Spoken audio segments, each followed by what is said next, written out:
Hi there, welcome back to 10 Minutes to Fit. I'm Coach Adam, and I'm here with Wonder Woman herself.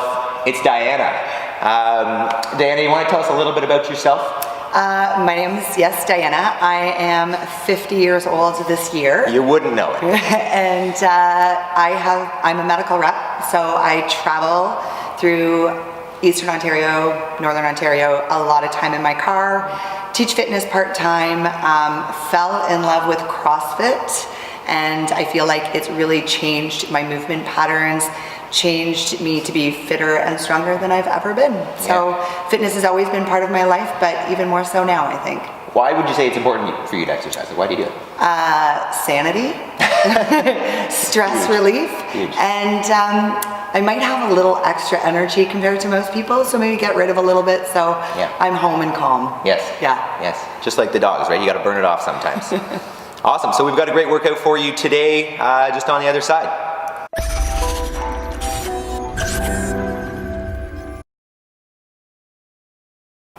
All right, so what we have for you today, as usual, is going to be 10 minutes. We're going to go 30 seconds of work followed by 30 seconds of rest for 2 different movements for 5 sets.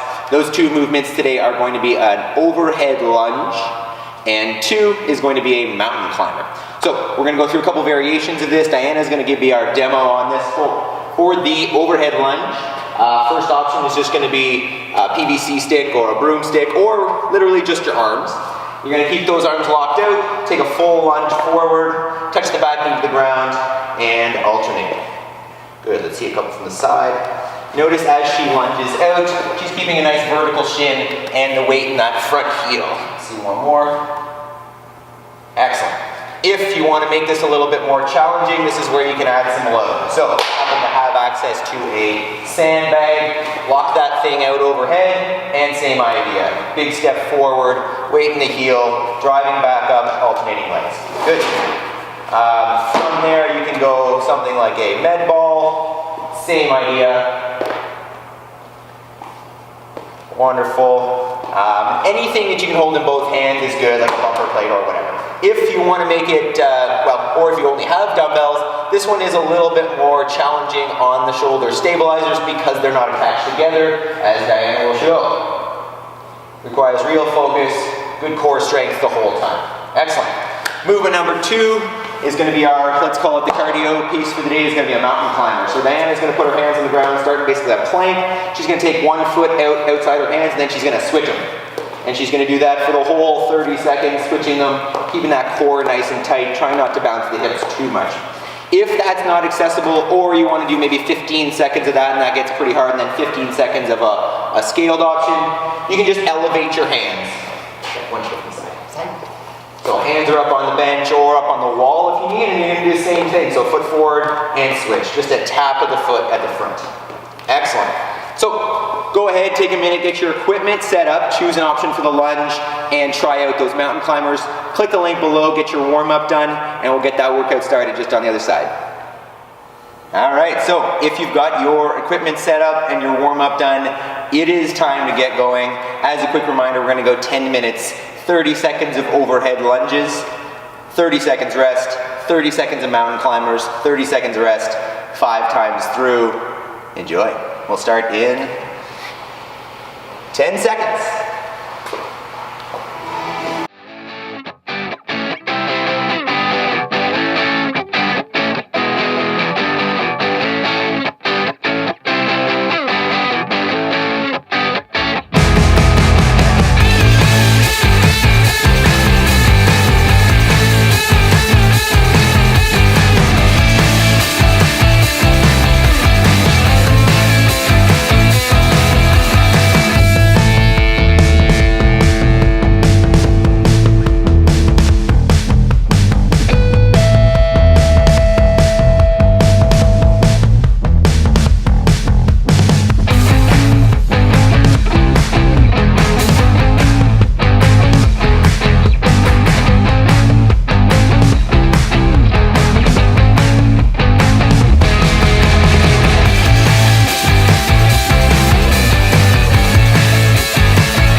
usual, great work. Take a minute, walk around, let that heart rate come down a little bit, get some stretching in. We'll see you in a sec. All right, great work as usual. As I like to say, give yourself a pat on the back, right? You're taking good steps, you're working out, there's no bad workout. Diana, I know that obviously you were saying you do a lot of traveling, you're on the road a lot. It's tough, right? It's tough to maintain exercise, eating. Do you maybe have some tips, or even just talking about, like what you do on the road to make sure that you're not losing progress? I really try and stay in as much of a routine as I possibly can, but that's almost non-existent. Especially I'm working through the day, driving through the evening sometimes. So I make sure my workouts come first in the mornings. Even if it's 15 minutes, it's better than nothing at all. Stretch, I'm old, things kind of get sore in the morning, so even more important to stretch, especially your hip flexors after driving so much. Lots of shoulders. If I can get 2 to 3 workouts in a week, I'm doing well when I normally do 6. Right. And then I try and really keep my nutrition. Everyone always tells you to pack, but that doesn't really work, especially if you're gone on the road for 5 days. So I try and make conscious, healthy choices. So if I'm going to Subway, I'll get a salad. And if I'm really hungry, then I'll double the meat. Or if I'm going to, say, a Wendy's, I might get a salad or a baked potato with nothing on it. And even some restaurants, I'll be so tired of restaurant food that I'll just ask for steamed vegetables, and they're usually pretty accommodating. Yeah, I see 2 big takeaways from there, right? I mean, be realistic. If your habit is 5-6 days a week, is that going to be possible on the road? And if not, don't judge yourself. Do what you can, maintain that routine, and make as good a choice as you can. If you have to eat out, instead of going for the burger and fries, make that salad choice or get some extra protein. Take the bread out. Yeah, it's also really nice now that a lot of restaurants at least have the nutrition content. So you can really make a conscious choice now. Our world is moving in a positive direction. Excellent. So, as I always say, fitness is a journey, health is a journey. Take it one step at a time. No judgment, right? Little baby steps are going to get you there. We'll see you next time on 10 Minutes to Fit.